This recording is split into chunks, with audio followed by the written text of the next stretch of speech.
It just like immediately jumped on live. It didn't even like give me a chance to type in a title. So everyone meet Chase is on the case. Woo! Oh, kisses, kisses. Oh, he's like 3 months old and he has a little white tail and little white paws. So I wanted to talk about. That's not why I came on here. This is just like a bonus. Oh, you're so cute. I don't know why I just put more responsibility on my plate. So, and yes, his collar's too big. So, all right, focus. So I want to talk about something that I found very freeing in the past year, and it has to do with like finding my values, I guess.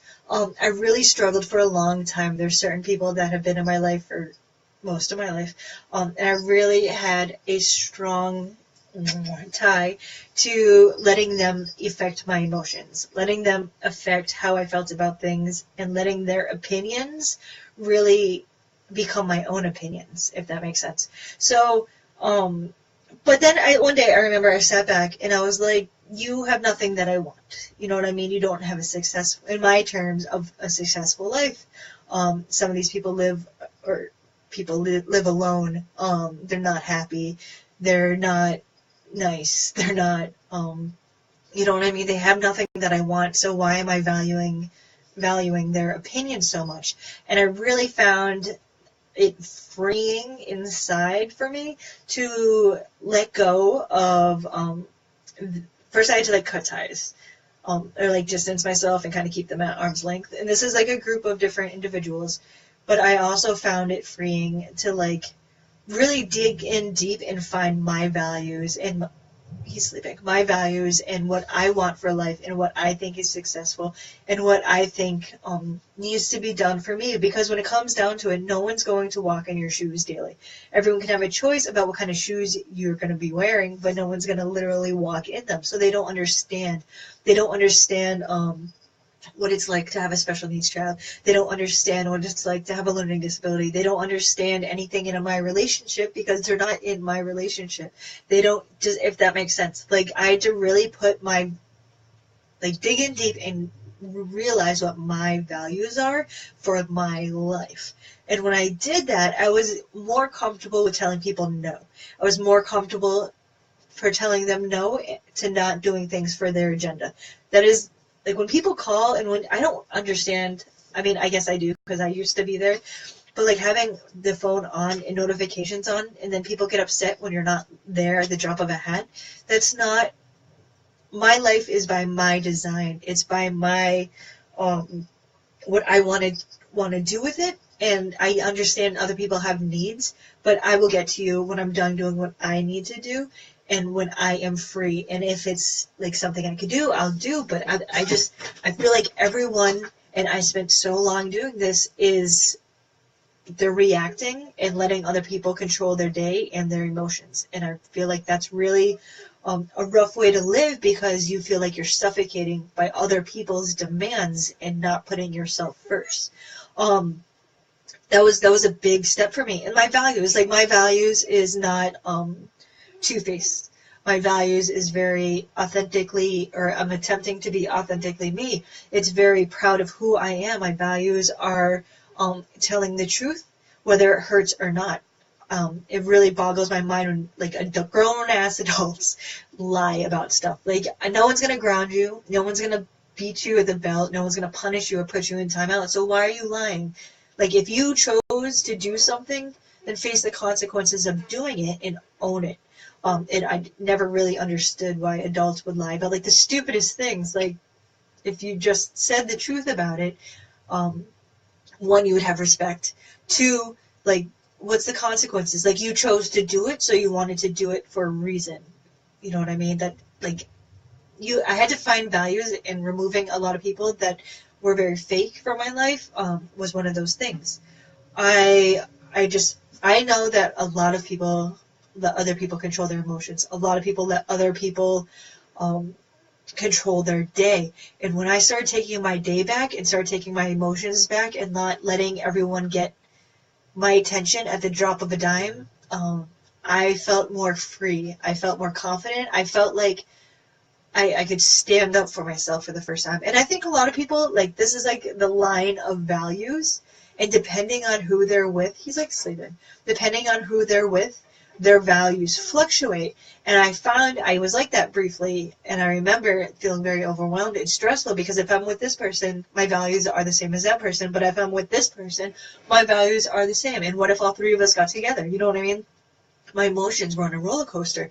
But once I finally like found my values and stood by them and stand by them, it was always I was more confident in all my answers and my words and my choices because I don't value what you're doing. And I'm not gonna like bash you for it, but that's not what I'm about. And it was very freeing to me to figure out like my line and like how to walk on my line and not fluctuate my line. Yes. Yes. You can't let other people control your emotions or your day or your mood. Like Hazel totally won yesterday in the morning, and I let her hijack my day by her emotions. But I had to step aside. I had to just like get distant from her for like 10, 15 minutes and like calm down and just realize and get down to her level. But once again, like there's still that line of rules, that line of values that she has to also follow because I want to raise girls that aren't bad bitches. I want to raise girls that are sweet and kind and will help others in the right time of their season. That's another thing too. A lot of people just keep adding shit onto their plate without removing stuff.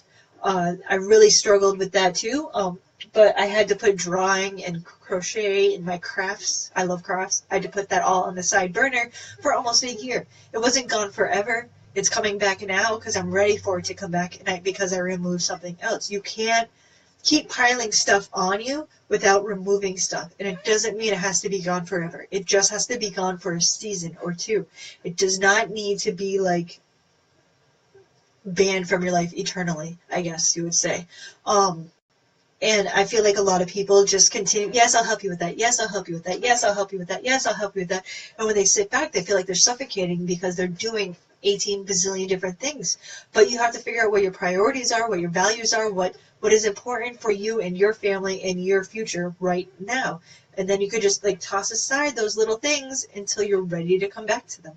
Like I really love drawing, I really love crocheting, but I really had to put it aside until I got this business to take off. I had to put it aside until I got Hazel all the help that she needed. I had to put it aside until I got Scarlett all the help she needed with early intervention. I had to put that aside until I was ready and confident enough that I had everything else under control to take it back. It just kills me watching people just continue to pile stuff onto their life without removing anything or adjusting anything else. You can't, you'll end up suffocating. I know a lot of people that I talk to, a lot of sports are coming up and they're feeling very overwhelmed. But your kid's life, I get it. I get wanting to be a better parent than your parents are. I get the fact that you want to be part of the PTO and whatever there is for schools. I get it. But your kid's school system will continue to go on if you're not part of it. Your kid's school system will go on after you're not part of it because chances are you're not going to do it for the entire 13 years they're in school. Your kid's life will go on if you don't do it. And it's not worth you burning out and being miserable at home if you're doing it. You know what I mean? What does your kid want? Be like, yes, my parent did this for me, and that's awesome. But at home, they were so stressed out and miserable that they were so snappy and sleep deprived that you could tell that they were overwhelmed, and it wasn't worth it. Like most kids probably would have to pick, like I'd rather them not do that to be happy there, or not do that so we could do this. So if you feel like you're overwhelmed and struggling with something, really look at your values and what you're doing for other people and how quickly you are to answer, to jump to other people's calls. And look at how much is on your plate and what can you remove from your plate just for this season, just for this short time period. The baby, just for the short time period. And you can come back in 6 months and come back in 2 months and come back in 8 months, a year. It's not like banned forever. Just do what's important for you right now in this season of life until it's time for it to come back. All right. I hope that was helpful. Let me know if you found it helpful at all. I'm going to try to work, apparently now with one arm. Oh, you up. He's only 3 months old. Isn't he the cutest? The kids named him Chase. So Chase is on the case. And he looks tired now, but he was not tired. He was like trashing the house. He like took the kids' toys and chewed on them. All right. So I hope you guys have an awesome Friday. It's really crappy out. David threw his back out or something, so he's downstairs with Hazel, so I can get work done this week. Woohoo! School vacation is almost over. Counting the days. All right. Have a good one.